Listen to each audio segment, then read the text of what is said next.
This week we're working on what should be our first strategic objective from side mount, which is to continue to improve our position and get to mount.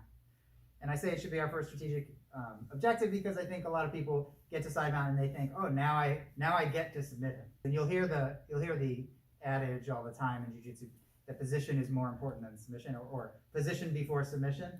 So if there's still yet more positioning you could do, position improvement that you could do, I would do it because I think you're more guaranteed the submission. At least we want it to be that way. I want you to have gone to mount so many times that mount is one of your best positions.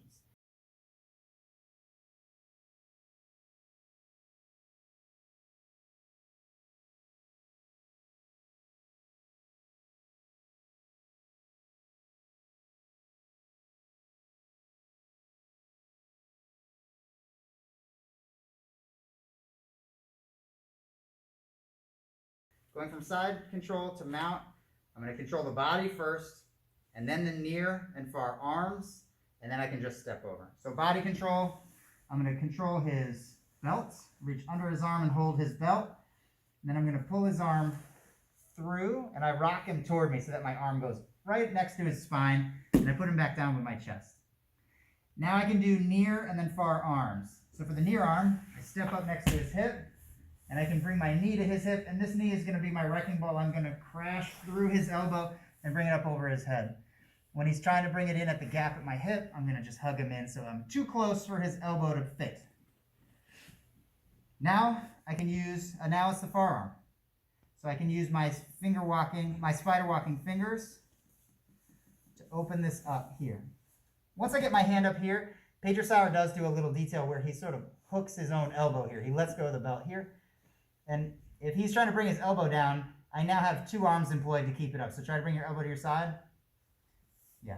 So I'm just framing my own arm in place to do this. And I'm leaning I'm already tending to be parallel to him. That's going to help me bring my knee all the way up to the armpit.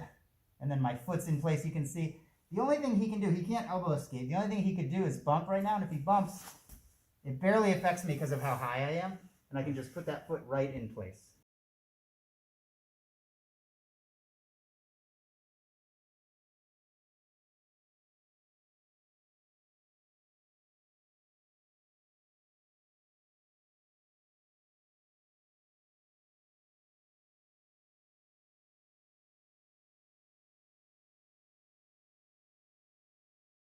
What I would like from this stage when I've got her near arm out is to take care of the far arm by putting my arm underneath hers and then finger walking it up here. But it's not always that easy. This is a place that you'll run into trouble.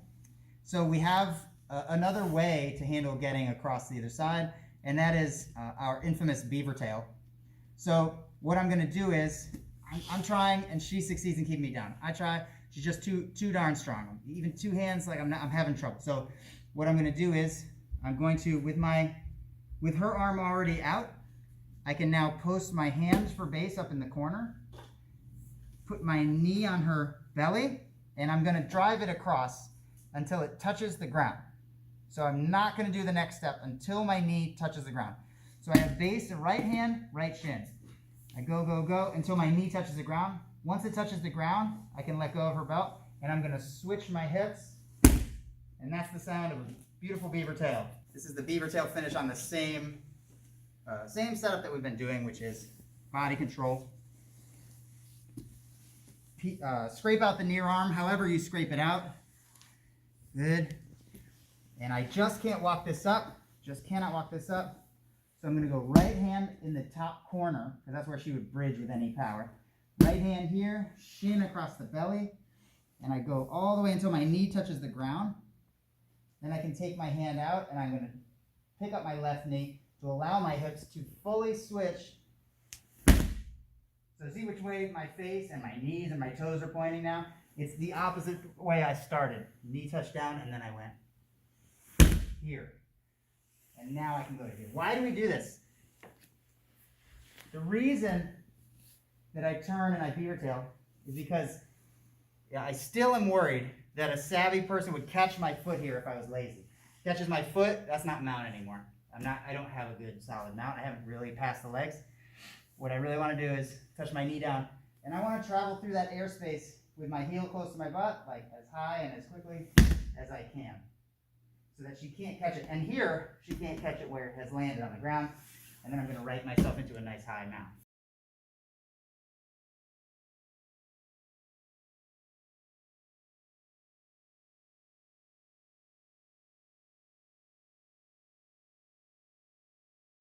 If I go as far as I can, but the next thing that's going to happen if I drive any further is my foot goes in the nose zone, then I don't do that. What I do instead is I can make a hook out of my foot, not this kind of hook on his hip, and I can drive and actually turn him.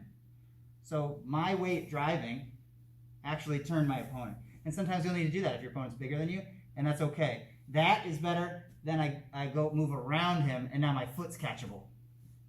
Does that make sense? So instead, I change where this airspace is. So I'm here, and I drive across, and because of my hook on his hip, I just rotate his hips, and then I can take my hand out, and I'll get a nice beaver tail.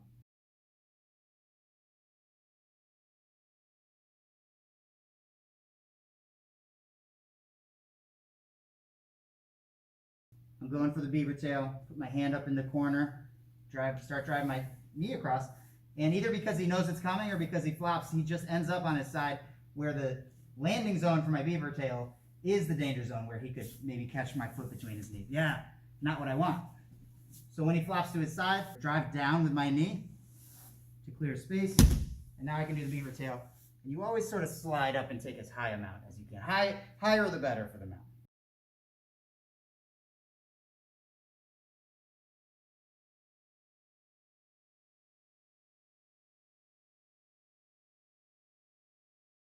I just did a beaver tail, and she's like still working on trying to catch that foot. I can go right here. It looks a little impolite, but that's okay. It's okay. She's trying to do mean things to me too. If I just did a beaver tail, and she's in this C shape and still trying to catch my leg, I can use either arm to open up this C shape she's in and take a more conventional mount. If I just did the beaver tail, yeah, and she's still working on my foot, I can just move her head away from this area and take the power out of that C shape that she has. Scraping the near arm becomes one of the bigger problems that you're going to have doing this move. So let's look at a few ways you can scrape the arm.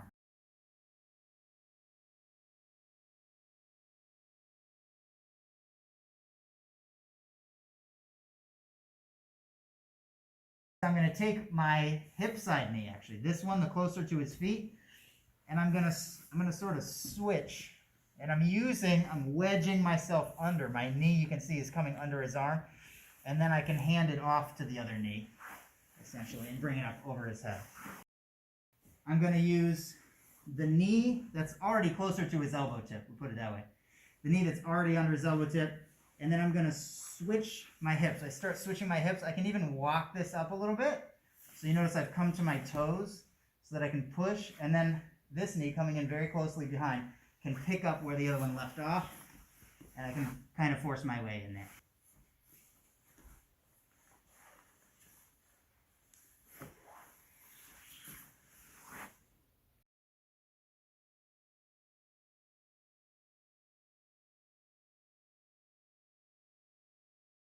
Another way that you can scrape the arm is to take advantage of a bad choice that I can make him make. And that choice is, if I could get him to face away from me, if I could tip his knees away from me, then he'd have to decide. It's a bad decision. Do I keep my elbow locked to me, or do I keep it locked to the floor? Because he could do both. But look at this giant hole that I'm going to be able to use my knees to peel his arm with. And if he makes the other choice, he's giving me his back. I'm going to take his back. Okay, so it's a bad choice. And it was very simple. I just tipped his knees away. It's just a concept, but it's so simple and so effective. So I get the belt, everything's the same. Pull the arm through, and I'm having trouble. I'm trying to get this or this, and he's just really, some people are really able to hide their elbow really well. But if I tip his knees away, you're going to find that you can scrape this out real nice. Now I'm not using the tip of my knee to scrape it out. When he leaves it behind, I'm sort of using my whole leg. Like he's on my femur basically.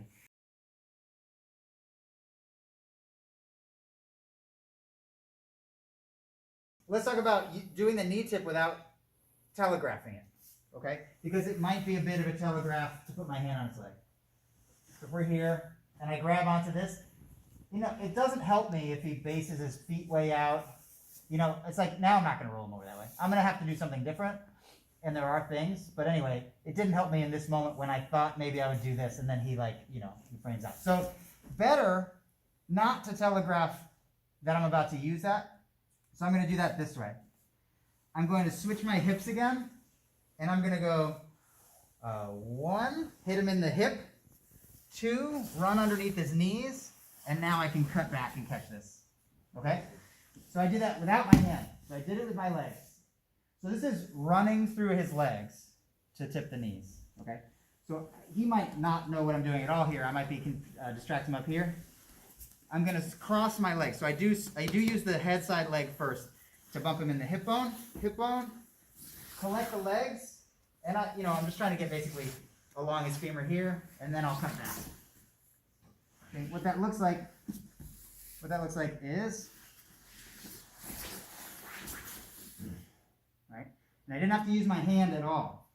I learned this from Jay Bell, a friend of mine, who showed this as a good way to get under the elbow. And I don't think I've seen anyone else teach it. It's a really, really effective way to do this that doesn't telegraph anything.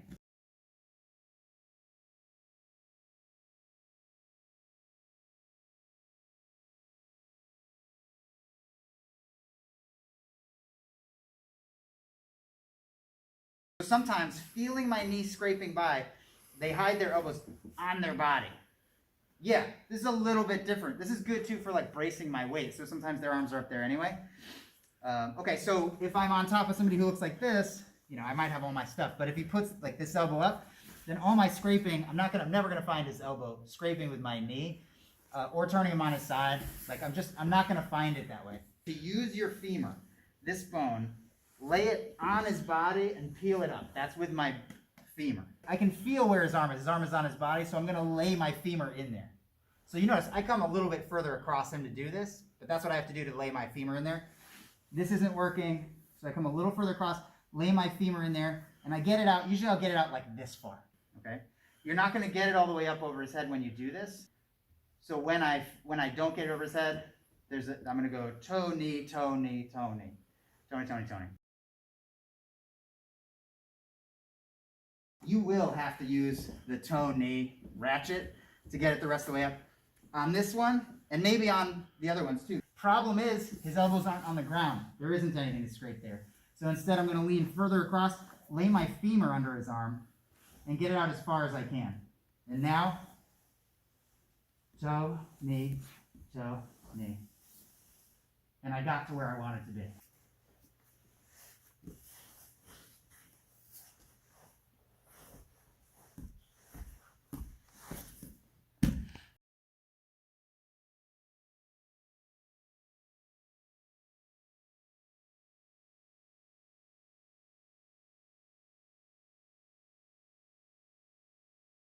When I switch, and I'm going to put my butt on the ground. So to most people it looks now like I'm going to try to step over, like I'm going to just try and step over. So she might be expecting that, but I can back my hip up.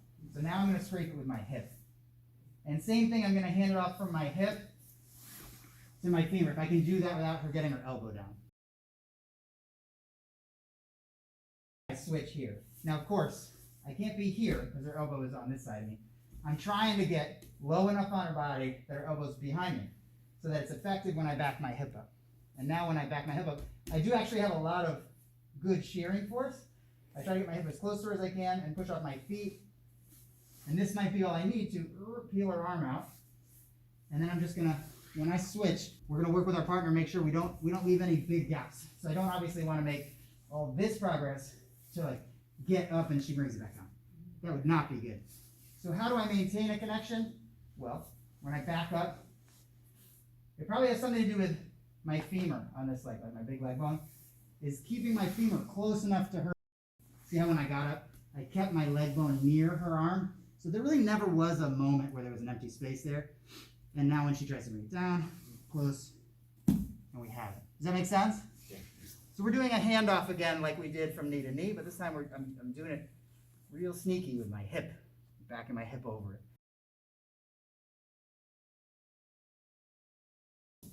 When I have someone who knows what I'm trying to do, don't forget that it's not the only thing in the world to do. So I'm going to show you two things. One is when I try scraping with this one. I try using every part of my body I can find to get in there and scrape it, and it's just not happening. Well, commit yourself a little bit to one, so she super commits, and she's busy, right? Don't forget our objective. Our objective is really to get to mount. So if the person gets so consumed with locking the elbow down because I'm in an elbow battle, so they go to an elbow battle, and that's all they're thinking about for a moment, they're probably not thinking about your mount for just that moment. Trying all I can. She's just super locked down. So I'm gonna just like really fight her for a second right here so she gets involved in it and step over. Okay? Step over because her mind is on other things. Her mind's just on the elbow. Pain compliance, or being mean, is another thing we can do. When I have this position and scraping the arm is kind of not working, if I start bugging the neck, she will bring her arm away from her side a little more. Because the hands are going to come up to defend. Because there's one thing that her hands aren't doing when her elbows are locked to the floor, and that's protecting her neck. I could put my thumb inside and drop my elbow, and she might have to reach up and try to like relieve pressure this way or hide my choke in her armpit so I'm not choking her neck. It's a paper cutter choke. They call it a paper cutter because it's like that machine. It's paper. Thumb in, drop your elbow. That's one way from side mount. That's pretty easy, and I'm right here and I can bug her. Reaching for her far shoulder, like making contact with the near neck. I'm going to make contact with the near neck and then reach for the far shoulder. So I'm making her look away. Paper cutter, drop that in. Or make contact with the near neck with like a karate chop here on my forearm and then reach for the far shoulder. I'm adding pressure to the neck. It's very uncomfortable for the blind person.